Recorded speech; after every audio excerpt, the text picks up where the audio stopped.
Il était une fois une vieille chèvre. Elle a eu 7 enfants. Elle les aimait autant que seule une mère peut aimer ses enfants. Elle allait aller dans la forêt, apporter des herbes et des branches pour le déjeuner. Elle a appelé tous ses enfants et les a avertis d'avoir peur du loup maléfique. Il fait souvent semblant, mais vous pouvez immédiatement le reconnaître à sa voix grossière et à ses pattes noires.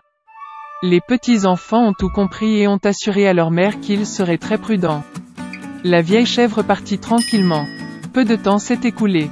Soudain, quelqu'un a frappé à la porte et a crié d'une voix grossière que les enfants devraient immédiatement l'ouvrir. Mais les enfants de la voix rugueuse ont réalisé que c'était un loup.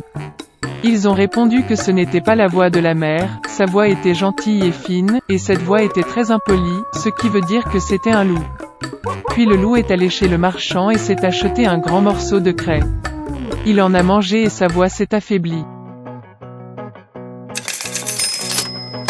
Il est revenu, a frappé à la porte et a demandé d'une voix mince aux enfants de l'ouvrir. Le loup a posé sa patte sur la fenêtre et attend. Et les enfants l'ont vu et ont répondu que les pattes de la mère n'étaient pas noires, mais blanches, ce qui signifie que c'était un loup. Puis le loup a couru à la boulangerie et a demandé de lui donner de la pâte. Le loup a oint sa patte avec la pâte. Le méchant s'est approché de la porte pour la 3e fois, a posé sa patte blanche sur la fenêtre et a frappé. Ils ont vu les enfants que la pâte était blanche et ont pensé que c'était leur mère. Ils ont ouvert la porte, mais il y avait un loup devant eux. Ils ont eu peur et ont commencé à se disperser dans toutes les directions. Un enfant a sauté sous la table, un autre sur le lit, le 3e sur la cuisinière, le 4e dans la cuisine, le 5e dans le placard, le 6e sous l'évier et le 7e s'est caché dans l'horloge du grand-père. Mais le loup les trouva tous, ouvrit ses mâchoires et avala un à un. Une seule chose qu'il n'a pas trouvée, le plus jeune, qui s'est caché dans l'horloge. Après avoir mangé à sa faim, le loup est parti. Il s'allongea sur une prairie verte sous un arbre et s'endormit. Bientôt, une vieille chèvre rentra de la forêt. Oh, qu'est-ce qu'elle a vu là-bas? La porte était grande ouverte. La table, les chaises, les bancs ont été renversés, le lavabo a été cassé, les oreillers et les couvertures ont été jetés du lit. Elle a commencé à chercher ses enfants, mais elle n'a pu les trouver nulle part. Je les ai appelés par leur nom, mais personne n'a répondu. Elle s'approcha de l'horloge, et en réponse, il y eut une voix mince du plus jeune enfant. Elle l'a fait sortir de là et il a dit qu'un loup est venu et a mangé tout le monde. Comment la chèvre a pleuré pour ses pauvres enfants.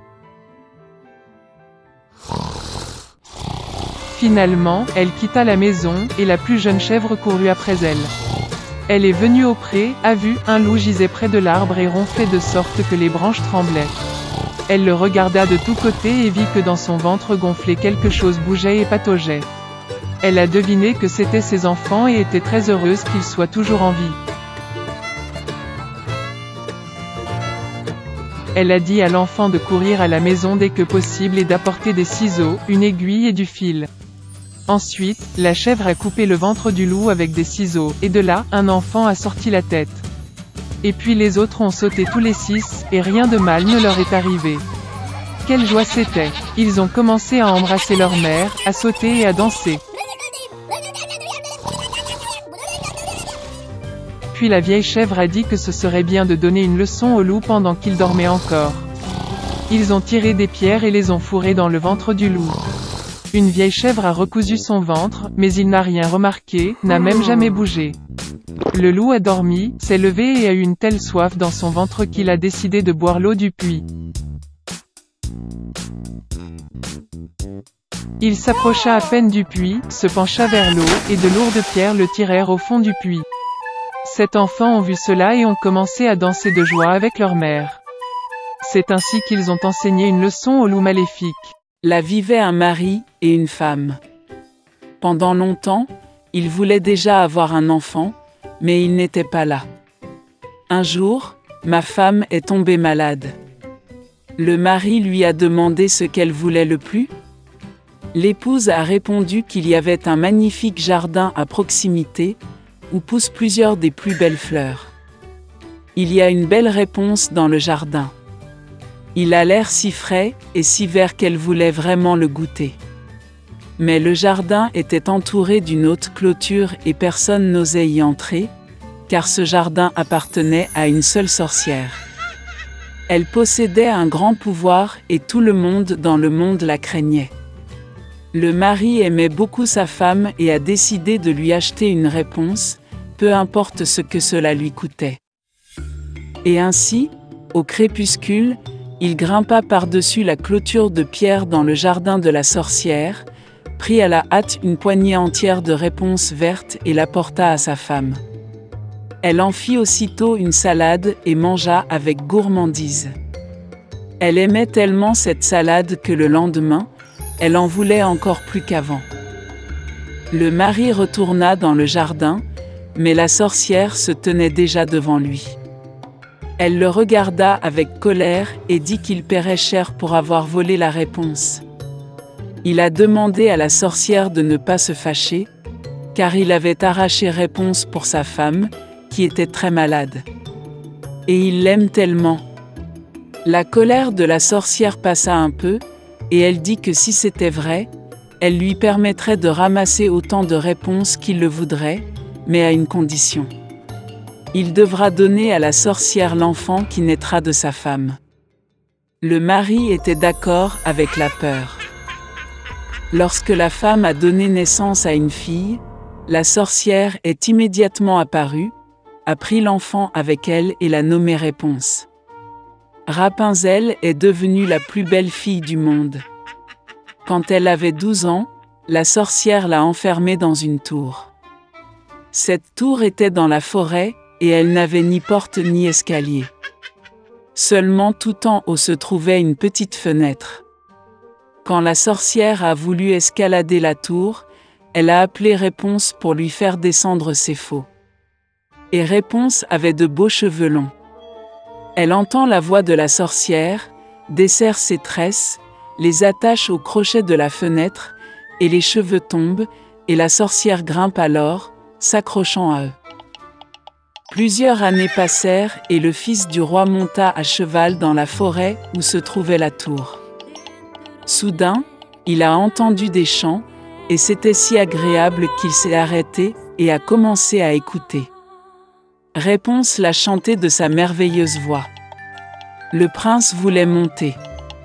Il a commencé à chercher l'entrée de la tour, mais il était impossible de le trouver. Il a vu une fois comment la sorcière grimpe sur les tresses que Réponse l'a abaissées. Et le lendemain, alors qu'il faisait déjà nuit, le prince s'est rendu à la tour et a appelé Réponse. Elle entendit, baissa ses tresses et le prince monta. Réponse, voyant entrer un homme qu'elle n'avait jamais vu, eut d'abord très peur. Mais le prince lui parla affectueusement et lui dit que son cœur était si touché par le chant qu'il décida de la voir sans faute. Puis Réponse a cessé d'avoir peur, et quand il a demandé si elle acceptait de l'épouser, elle a donné son consentement et lui tendit la main. Ils ne savaient tout simplement pas comment descendre ensemble. Ils ont compris que lorsque le prince viendrait, il emporterait toujours un morceau de soie avec lui, et Réponse en tisse une échelle. Et quand l'échelle sera prête, ils descendront ensemble et partiront. La sorcière n'a rien remarqué jusqu'au jour où Réponse a demandé pourquoi il est plus facile de traîner le prince. La sorcière comprit tout, se mit en colère et s'agrippa de rage aux beaux cheveux de Réponse. Je les ai enroulés plusieurs fois autour de mon bras gauche, et avec ma droite j'ai attrapé les ciseaux, les ai coupés. Elle emmena la sorcière dans le fourré dense de Réponse et la cacha. Elle a attaché les tresses coupées au crochet de la fenêtre et, lorsque le fils du roi est apparu, les a tirées vers le bas. Le prince est monté et a vu la sorcière. Elle le regarda avec son regard malicieux et dit qu'il ne verrait jamais Réponse. Le prince était fou de chagrin et de désespoir sauta hors de la tour, mais les épines épineuses des buissons, sur lesquels il tombait, lui arrachait les yeux. Le prince aveugle a erré pendant plusieurs années dans le chagrin à travers la forêt, tout le temps pleurant et pleurant pour sa bien-aimée perdue. Une fois, il est entré dans un fourré dense. Soudain, le prince entendit quelqu'un chanter, cela lui semblait si familier, et il alla à sa rencontre. Lorsqu'il s'approcha, Réponse le reconnut, se jeta sur son cou et pleura amèrement de joie. 2 larmes coulèrent dans ses yeux, et le prince retrouva la vue et commença à voir comme avant. Il l'a amené dans son royaume, et ils ont vécu de très nombreuses années dans le bonheur et la joie.